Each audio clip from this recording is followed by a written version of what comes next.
Eu gostaria de meditar com os irmãos em 2 textos bíblicos. A gente vai fazer uma breve reflexão em 2 textos bíblicos. O primeiro se encontra na primeira carta de Tiago. Na primeira carta, é a única carta. Na carta de Tiago, a primeira e única carta de Tiago. E também nós leremos um trecho de Atos dos Apóstolos. Mas enquanto eu pensava nessa reflexão, eu fiquei pensando, Deus, quando foi chegado o convite para mim, né, eu fiquei pensando, quem prega, às vezes tem isso, né? Poxa, o que eu vou falar? O que eu vou pregar? O que eu vou ministrar ali? E eu fiquei pensando, fiquei orando. Aí veio algo ao meu coração e falou forte. Mas antes disso, deixa eu agradecer o pastor Bruno, né? Que a gente fica falando um monte de coisa e esquece. O pastor Bruno é um cara incrível e ceder esse púlpito é um lugar de muita responsabilidade. Eu lembro que no culto de posse, quando eu vim, já compartilhei para 1 milhão de irmãos aqui da igreja já. A minha decisão de pertencer à PIBG foi no culto de posse do pastor Bruno. Foi algo tão lindo, irmãos, aquele culto, porque a forma como ele honrou a família dele e tudo mais foi tão incrível. Então nós temos um privilégio de ser pastoreado por um cara tão bacana. E essa semana eu fui exortado por ele, então é muito bom a gente ser exortado, ser corrigido. E é um cara que caminha nos nossos corações. Então o pastor, não sei se vai assistir depois, mas é uma gratidão.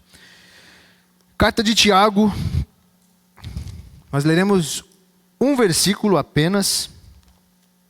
Carta de Tiago, versículo 2, tá? Capítulo 1, versículo 2. Depois nós leremos Atos. Mas como eu estava falando, quando a gente prepara um estudo, nós ficamos, Deus, quando é que eu vou pregar? Sabe, quando é que eu vou pregar? Mas sabe quando que nós vamos pregar uma mensagem? Quando ela primeiro pregar a gente. É muito fácil nós prepararmos um sermão e usarmos para o outro. Mas o difícil é a gente pegar esse sermão e aplicar em nós. E quando eu fiquei orando, Deus, o que falar? Como falar? O que o Senhor quer ministrar ao meu coração? Eu estava passando uns dias de ansiedade, há umas 2 semanas atrás, preocupado, ansioso. E veio esse texto, que está em Tiago 1, verso 2. Que diz, meus irmãos, olha que legal. Considerem motivo de grande alegria o fato de passarem por diversas provações. De novo, meus irmãos, considerem motivo de grande alegria o fato de passarem por diversas provações. É meio paradoxal isso, né, irmãos? Vamos ser sinceros. Olha, fique feliz porque você vai ter prova essa manhã, glória. Fica feliz porque vai vir muita coisa de problema em você, acredita. Sabe, é um pouco paradoxal, né? Fica feliz, tenha motivo de grande alegria porque você está passando por tribulações. Falei, Deus, tá certo isso?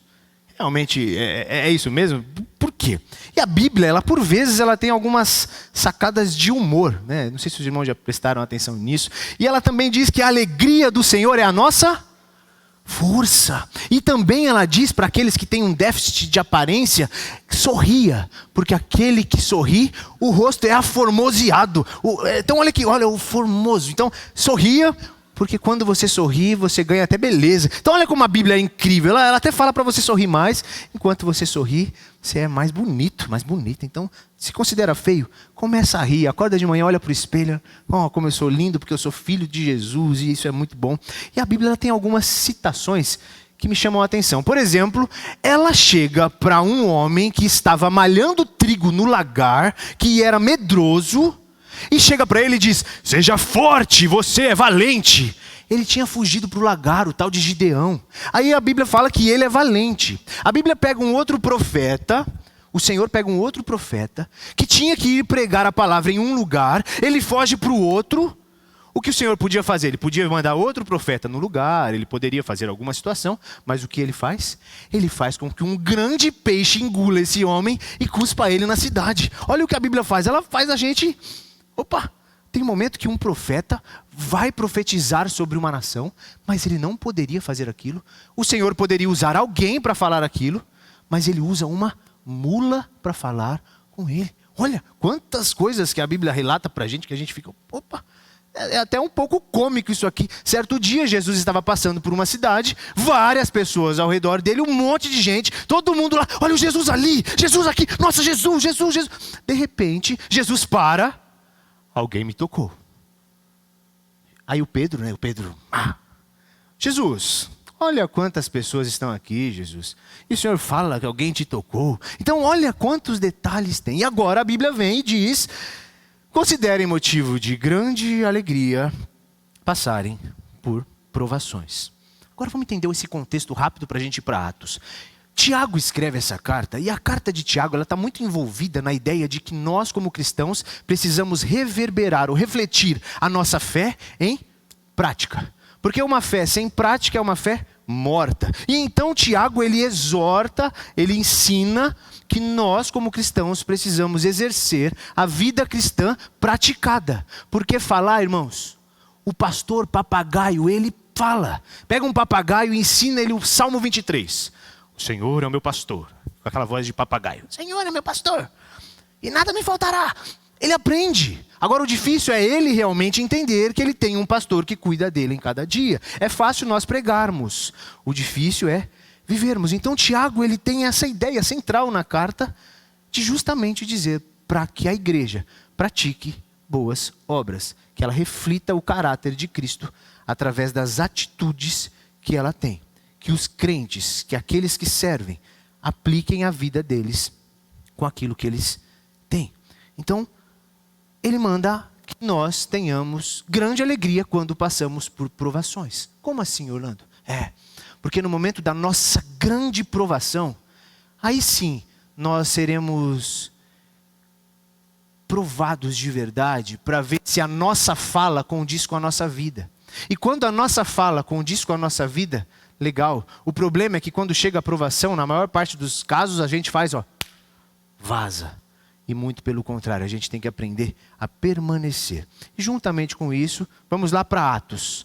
Atos dos Apóstolos, ou como alguns dizem, Atos do Espírito Santo, através dos Apóstolos, capítulo 28.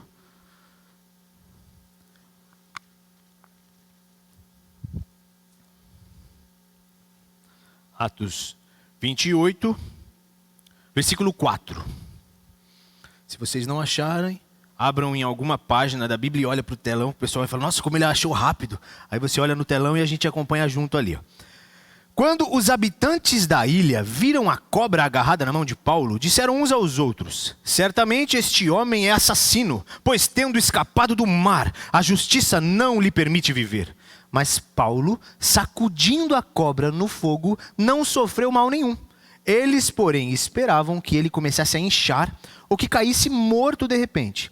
Mas tendo esperado muito tempo e vendo que nada de estranho lhe sucedia, mudaram de ideia e passaram a dizer que ele era um Deus. Jesus, aplique essa palavra aos nossos corações e que possamos, Senhor, entender aquilo que o Senhor tem para ministrar aos nossos corações esta manhã. Obrigado, Jesus. Pessoal, então vamos aqui. Um pouco viajado, né? A gente foi para lá, vem para cá, mas vamos entender um pouquinho dessa história. Paulo, o apóstolo, estava preso. E estava preso já há um tempo. Ele estava em um lugar passando por uma grande provação.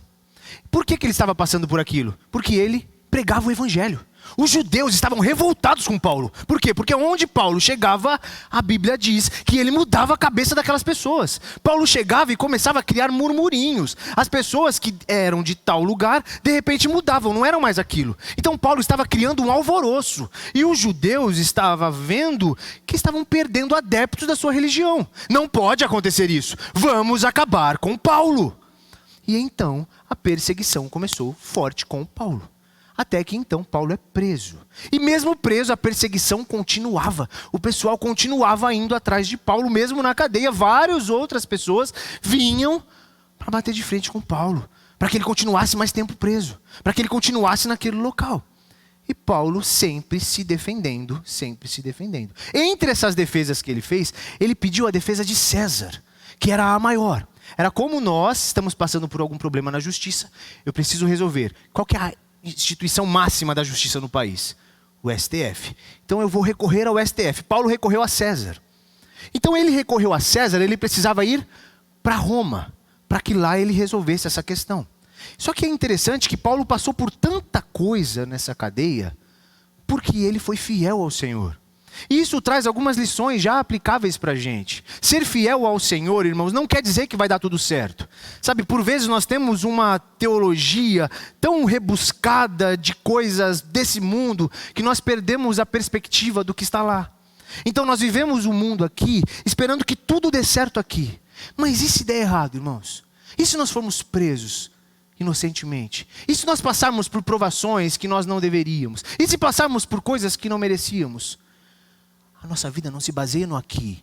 Tem algo muito maior preparado para a gente do outro lado. O problema é que se nós vivermos só por isso aqui, nós seremos muito e demais frustrados. Então Paulo, ele sabia quem ele era. Mesmo preso, ele era livre. Nós, por vezes, somos livres, mas estamos presos em tantos paradoxos e paradigmas que nós mesmos criamos. Então Paulo, ele foi enviado para Roma, para que lá ele fosse julgado. E quando ele foi enviado para Roma para ser julgado, olha o que acontece. Depois leiam, irmãos, o capítulo 25, 26, 27 e 28 de Atos. Vocês vão entender tudo isso e vão ver se o que eu estou falando procede. Paulo, então, ele entra no navio e ele, então, partem para Roma. Só que olha o que acontece no caminho. Um mar revolto, uma grande tempestade toma conta daquele lugar. Imagina aquela tribulação naquela água, as pessoas começaram a jogar as coisas fora, começaram a jogar as bagagens, dali a pouco tiraram o leme e quiseram acabar com tudo o barco ali, não sabiam o que fazer, a tempestade não parava, durou alguns dias a tempestade, e agora? Não saber o que fazer. E agora? Paulo teve um sonho, uma visão, e ele disse, olha, fiquem tranquilos, permaneçam no barco, porque nós todos sobreviveremos. Irmãos, imagina só, você está num barco, no meio de um mar, tudo dando ruim, afundando seu barco, tudo, acabando tudo. E você recebe, ó, fica tranquilo, ó, fica sossegado, ó. Está no bar, ó, tá no Titanic, ó. Vai dar tudo certo, irmão Davi, já deu tudo certo já. Ó. Fica sossegado. Está no barco, no meio da tribulação, nós como cristãos, mesmo no meio de uma grande tribulação, nós podemos descansar e confiar que por mais que as ondas se revoltem, nós podemos descansar no Senhor. Tem até aquele hino que diz, se as ondas atendem ao meu mandar, sossegai, sossegai. O Bruno cantou essa música ontem aqui pela manhã e eu me lembrei. Então, nós temos essa oportunidade de mesmo no meio de uma grande tempestade da vida, termos paz para levar para os outros. Porque quem teve o sonho não foram os outros, foi o Paulo. Quem é o cristão na minha casa? Sou eu por vezes. Eu tenho que segurar a onda daquele barco. Sabe, não é quando o barco está afundando eu começar a gritar, por favor, ó, me ajuda aí vocês. Não, nós temos uma responsabilidade, irmãos, de mesmo num dia mau, aguenta firme, pessoal. Aguenta firme porque eu sei em quem eu creio e eu sei que Ele é poderoso para guardar o meu tesouro até o dia final. Então eu vou crer e vou confiar. Então Paulo ficou, dali a pouco o barco afundou realmente e eles foram parar numa ilha. Olha isso, irmãos, Paulo foi parar na ilha, e o Paulo chega na ilha, aquele monte de gente daquela ilha foi correndo ajudá-los, foi correndo ajudar o Paulo, foi correndo ajudar aquele monte de tripulação, não é tribulação, não é tripulação, e aí foram ajudar ali aquele povo da tripulação, ajudaram, prepararam um banquete, o Paulo chegou, quis ajudar, foi pegar lenha, Paulo pega a lenha, vai mexer aqui na lenha, Fragério, uma cobra peçonhenta, irmãos, pica a mão de Paulo. O pessoal da ilha olha e fala, é impossível um negócio desse. Sobreviveu a um naufrágio naquele mar revolto, e agora chega e uma cobra pica, esse cara era do mal. Pode olhar, o texto diz isso. Terrível, terrível. Não, esse cara aprontou alguma coisa pesada, e eles só ficaram ali olhando, esperando o momento que Paulo morreria. A Bíblia diz que eles estavam esperando que a mão de Paulo inchasse. E passou um tempinho, a mão não inchou. Olharam mais um pouquinho, não inchou. Olharam mais um pouco e não inchou. Aí eles começaram, meu Deus, Ele é um Deus! Ele é um Deus, olha quem está com a gente, é um Deus! Olha o que Ele fez, Ele sobreviveu a um naufrágio e agora a uma picada de uma cobra, uma víbora. Ele é um Deus! Olha o que acontece. E nesse meio tempo que Paulo estava nessa ilha, onde ele precisava ir para Roma, o sogro de um tal ali, de uma pessoa ali, o Públio estava doente. O sogro do Públio estava doente. E Paulo estava na ilha, foi sarado, salvou ali do naufrágio, ficou sabendo da doença do sogro do Públio, foi até ali, aquela casa, e lá ele orou por aquele homem, e aquele homem foi curado. E depois que aquele homem foi curado, a Bíblia diz que muita gente da ilha também veio para também ser curado através da vida de Paulo. Olha a loucura que a gente vai, irmão. Olha para onde a gente vai. Olha onde eu fui. Longe. Para voltar para nós e dizer: tenha por grande alegria passar por tribulações. Porque as tribulações, irmãos, elas produzem em nós peso de eternidade. E quando nós entendemos que as nossas provações e tribulações, elas vão reverberar em algo para alguém, a gente tem mais paz no coração. Talvez você entrou aqui aflito demais essa manhã. Preocupado, angustiado, chateado, revoltado por coisas que não deram certo.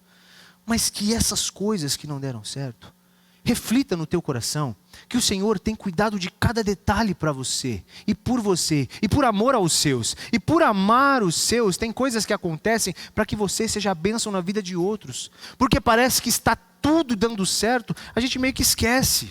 E nós precisamos nos voltar para aquele que nos chamou. Nós precisamos nos voltar para aquele Deus que nos formou e tem algo tão extraordinário para nós que faz com que todas as coisas cooperem para o bem daqueles que amam ao Senhor. E quando eu entendo isso, irmãos, e a tribulação chega na minha vida, o mar revolto vem, a cobra me pica, eu entendo que não é isso que vai me afastar da presença de Deus. Não é a picada, irmãos. Não é a traição que você sofreu, não é.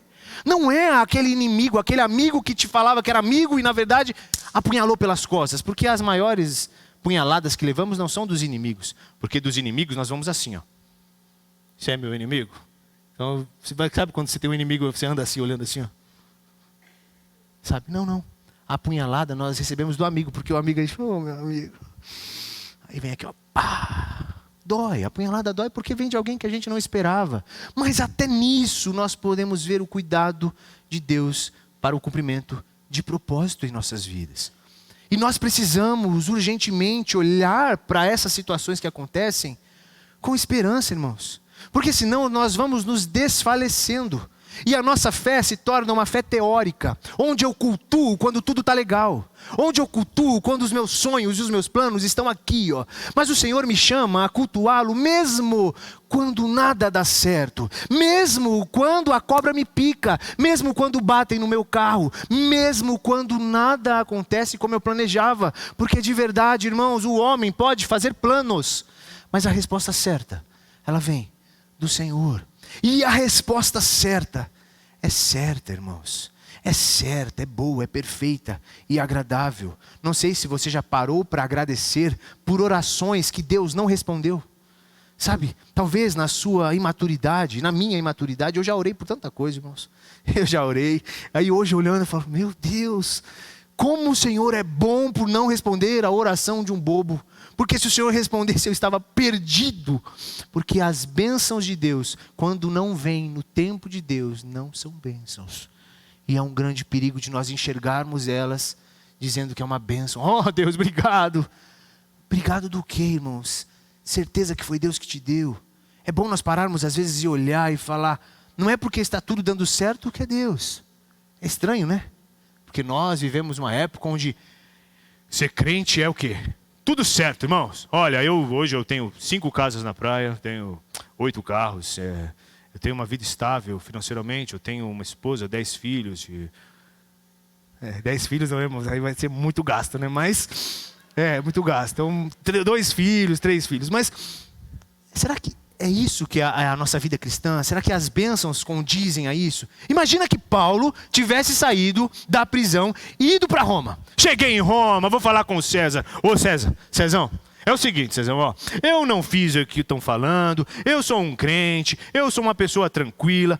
Não, ele primeiro precisou passar por Malta. Quais são as maltas que eu e você precisamos passar, irmãos? Nós precisamos passar por ilhas às vezes, para que a ilha leve-nos a propósitos maiores do que nós mesmos. E por vezes nós sonhamos tanto com lá e não aproveitamos o aqui. Foi incrível, no dia que eu estava preparando essa mensagem, foi numa terça-feira, 2 semanas atrás, foi no dia que eu voltava às aulas da minha faculdade.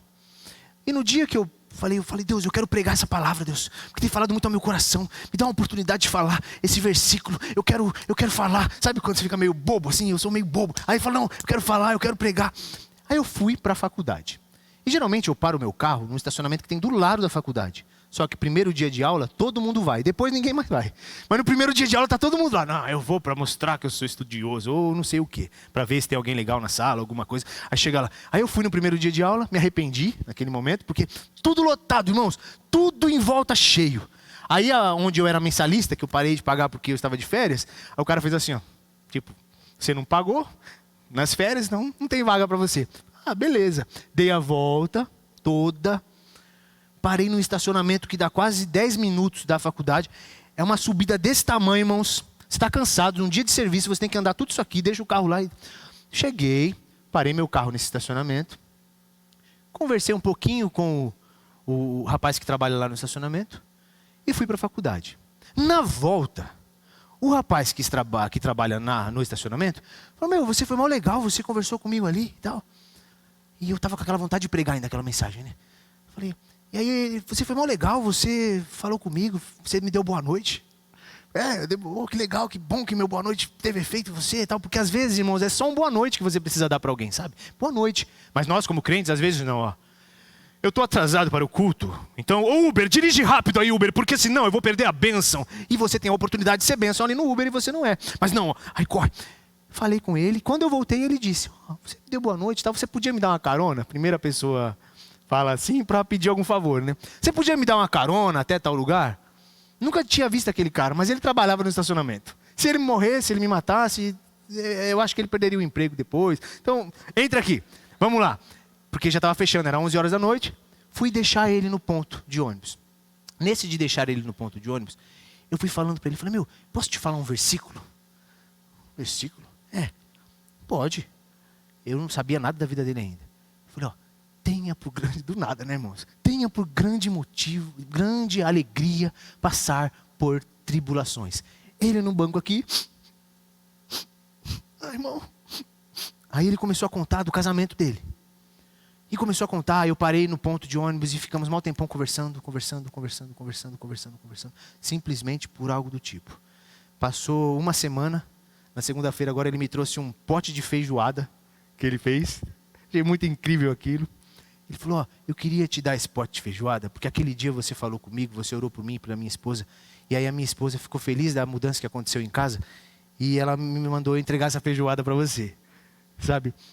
Eu estava aflito porque, olha, estacionamento lotado, e papagaiada e tudo mais. Irmãos, até num estacionamento lotado existe propósito de Deus. O problema é que nós queremos que tudo esteja perfeitinho, que tudo esteja redondinho, porque, não, Senhor, eu não aceito porque eu sou crente. Eu não aceito Jesus passar por esse vale porque eu sou crente. E como crente, irmãos, nós precisamos aprender a passar por vales e tribulações, mas a nossa fé não pode estar ligada ao vale ou à tribulação, porque a nossa fé está ligada a um calvário que foi derramado o sangue do Cristo, e é por ela que eu vivo, é por ele que eu vivo, irmãos. E se eu entendo isso, irmãos, eu tenho por alegria passar por provações, sim, porque a provação vai me moldar. E se nós olharmos lá para o texto de Tiago, olha que legal a continuação. Estou caminhando para terminar, irmãos. Olha a continuação do Tiago, capítulo 1, verso 3. 4, 5, olha que lindo isso, irmãos. Primeiro, então, no 2 diz, meus irmãos, considerem motivo de grande alegria o fato de passarem por diversas provações. Pois vocês sabem que a prova da sua fé produz perseverança. E a perseverança deve ter ação completa, a fim de que vocês sejam maduros e íntegros, sem que falte a vocês coisa alguma. Se algum de vocês tem falta de sabedoria, peça a Deus, que a todos dá livremente, de boa vontade, e lhe será concedida. Peça-a, porém, com fé, sem duvidar, pois aquele que duvida é semelhante à onda do mar, levada e agitada pelo vento. Não pense tal pessoa que receberá coisa alguma do Senhor, pois tem mente dividida, é instável em tudo o que faz. Olha o verso 6 de novo. Peça-a, porém, com fé, sem duvidar, pois aquele que duvida é semelhante à onda do mar, levada e agitada pelo vento. Paulo estava no mar revolto, mas a mente dele estava tranquila. As ondas do mar se revoltam, as ondas me dão pavor. Os céus se revestem de trevas, né? Aquela música. Mas nós temos alguém em quem confiar. E Paulo, mesmo no mar revolto, ele estava tranquilo porque ele sabia quem cuidava dele. Às vezes nós estamos aparentemente num ambiente tranquilo e estamos aqui dentro, revoltos. E não sabendo para onde ir, porque, olha o que diz o versículo 8, pois nem mente dividida e é instável em tudo o que faz. Quando a gente não tem um foco de entender que tudo o que passamos deve produzir em nós um peso de glória, a gente vive tão frustrado pelas coisas que passamos, que não aprendemos a valorizar os momentos que enfrentamos. Sabe, a gente fica tão focado no lá e não vive o aqui, irmãos. E eu termino essa breve reflexão, até colocando as 3 ideias que eu tinha marcado aqui. Primeira questão que a gente aprende é encontro alegria na presença de Deus. Paulo, ele, mesmo no meio do mal, no meio da adversidade, ele encontrava uma alegria real em Deus, porque ele sabia que nada podia roubá-lo da presença de Deus. John Piper, um teólogo, diz que Deus é mais glorificado quando nós estamos plenamente satisfeitos nele. Satisfação não tem pelo que eu tenho. Satisfação está pela minha realização de entender que quem me tem, Jesus tem a gente. Irmãos, isso é algo incrível. A outra questão, nós temos que olhar as situações com outras perspectivas. Enxergue as situações que acontecem na sua vida de outras perspectivas. Não deu certo, irmão? Que bom! Mas você estava buscando ao Senhor? Você estava orando? Você estava pedindo? Você estava de verdade diante de Deus? Você realmente colocou o Senhor como aquele que controla os teus planos, os teus sonhos? Colocou? Não deu certo? Uou, livramento! Mas por que deu errado? Acredita que o Senhor está cuidando de tudo, até quando as coisas estão difíceis. Acredita, irmãos. Acredita, porque Deus é fiel para cumprir até na dificuldade. Então, olhe com outras perspectivas. Olhe com outras perspectivas. Mudar a perspectiva muda tudo, irmãos. Mudou a perspectiva, muda toda a situação. E por último, existe um propósito maior do que nós mesmos. Então, tudo o que você passa, tente sempre lembrar que existe algo maior do que nós mesmos. Eu lembro que há uns 4 anos atrás, quando eu comecei, aqui é o que o pregador faz, ele fecha a Bíblia, para o pessoal ver que realmente está terminando. Fecha a Bíblia, fecha o tablet. Há uns 4 anos atrás, 4, 5 anos, numa época de final de ano, dezembro assim mais ou menos, uma senhora da minha antiga igreja, ela me deu alguns brinquedos. Falou: Orlando, eu tenho vários brinquedos aqui, velhos aqui, dos meus filhos, eu não sei o que fazer com eles, mas estão em bom estado. Falei: me dá aí, eu vou distribuir para alguma criança carente e tal. Peguei os brinquedos e guardei aqueles brinquedos. Por um tempo, isso foi por meados de início de dezembro.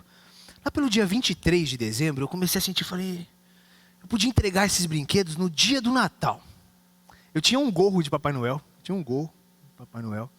Falei, eu vou entregar esse brinquedo no dia do Natal, mas eu vou fazer diferente. Eu não vou entregar para as crianças, porque são brinquedos velhos. Assim, a criança vai pegar e falar: ô tio, olha o que eu faço com esse brinquedo. Pá na minha cara de volta. Eu quero é Hot Wheels, tio. Eu quero um PlayStation 5, tio. Eu quero algo assim. Você vem me dar um carrinho sem roda, tio? Que isso? Tá me tirando? Sabe, a criancinha chega aquele menininho: ei, para com isso, tio. Aí eu mudei. Eu falei, eu vou entregar esses brinquedos para adultos. Poxa. Aí a minha mãe e minha irmã falaram: isso é bobo. O que o adulto vai fazer com isso? Eu falei, não, mas é porque eu quero entregar uma palavra para eles na hora que eu entregar. Tinha ali, acho que uns 40 brinquedos, mais ou menos. Embalei nos pacotinhos de presente e saí pela rua de Guarulhos com um gorro de Papai Noel. Nada a ver, irmãos. Assustador. Assustador, de verdade, assustador. Era um carro preto filmado. 10h30 da noite. Para vocês terem ideia, ali na rua da Monteiro Lobato, ali é uma rua escura. Eu acelerei o carro, brequei na frente do cara assim, desci do carro com um gorro de Papai Noel. E aí eu fui correndo em direção ao cara, o cara correu, olhou para trás. Calma, é um presente para você. E eu entreguei para ele, ele olhou meio estranho. E aí, para vocês terem ideia como que foi essa situação do primeiro dia. Só que foi uma época que eu estava meio complicado assim, com algumas questões. Eu tinha saído de um seminário, eu estava meio assim. E falei, não, mas eu quero fazer isso, eu vou entregar. E aí, junto com o brinquedo, eu escrevi um presente dizendo, eu escrevi um bilhete dizendo: o Natal é mais do que receber, é dar. Deus deu o seu filho por amor a você. E foi muito legal. Eu entreguei aquilo, escrevi aquilo e falei, e se não servir para você esse presente, dê para outra pessoa, porque o sentido do Natal é você dar. Porque eu já pensei, se o cara achar que é uma porcaria o presente, falou, tudo bem, pode ser porcaria, mas dá para outra pessoa, faz alguma coisa, porque pelo menos a pessoa vai se alegrar. Se alguém chega para você hoje, irmão, e te dá qualquer coisa aqui, ó, acabou o culto, um irmão te dá um bis, por educação e talvez lá no seu coração, você fala, que legal, do nada o irmão me deu um bis. Imagina, do nada você tá andando na rua, vem um cara com um carro preto, para do seu lado e te traga um presente. Pode achar que era tipo um sequestro e tudo mais, mas alguns receberam. E um desses que receberam foi algo muito bonito que aconteceu. E aí por isso que depois eu até continuo. Agora, o ano passado a gente distribuiu, o Julião participa disso, 1.390 brinquedos, irmãos. Foi muito legal. Agora brinquedos novos, tem gente que doa um monte de coisa. Agora eu tenho uma roupa de Papai Noel muito legal, irmãos. Mas foi muito legal o final, por volta das 11h40. Minha família me ligando, você não vai vir pra ceia de Natal? Eu estou aqui ceando com as famílias das ruas aqui, sabe? Papo de crente, né? Aí falei, não, já vou. Por volta das 11h40, vejo um senhor entrando na casa dele. O senhor devia ter seus 40 e poucos anos. O senhor que eu falo por respeito, né? Mas, senhor, 40 anos, tá me tirando, né? Aquele rapaz entrando na casa dele. Eu parei o carro, de novo. Falei, moço, o senhor poderia aceitar um presente? Poderia aceitar um presente, né? Aí ele olhou triste pra mim. Ah, tudo bem, me dá aqui. Aí na hora que ele pegou, eu vi o olhar dele bem chateado, assim, bem triste, né? E falei, mas é um presente, ele tá triste. Mas é um presente, não precisa ficar triste que eu tô te dando um presente. Aí ele falou, não, é porque eu acabei de receber a informação que meu pai foi diagnosticado terminal. E bem naquele momento eu cheguei com um presente e parecia que não tinha sentido, sabe? Mas mais do que aquele presente naquele momento, tenha por grande alegria passar por provações. Por que eu compartilho isso? Aquele rapaz entrando na casa dele, eu cheguei, entreguei aquele presente, conversei um pouquinho com ele, conheci um pouquinho da história dele, ele me falou do pai dele que estava em estado terminal. E eu compartilhei, falei, mas olha, o mesmo Jesus que me mandou de um outro lugar, quase outro planeta, que eu pareço um extraterrestre, com esse gol estranho aqui, te entregar um presente, é o mesmo Deus que te diz para que você tenha esperança. Porque mesmo que as palavras do médico digam que não, mesmo que as palavras do médico digam que acabou, mesmo que as palavras de alguém digam que não tem mais jeito, as palavras do Eterno sempre têm sentido para as nossas vidas, sempre ganham propósito no nosso coração. E aí daquilo, irmãos, eu orei com aquele rapaz e foi algo muito legal, irmãos. Depois peguei o contato dele, o pai dele viveu ainda por um tempo, sabe?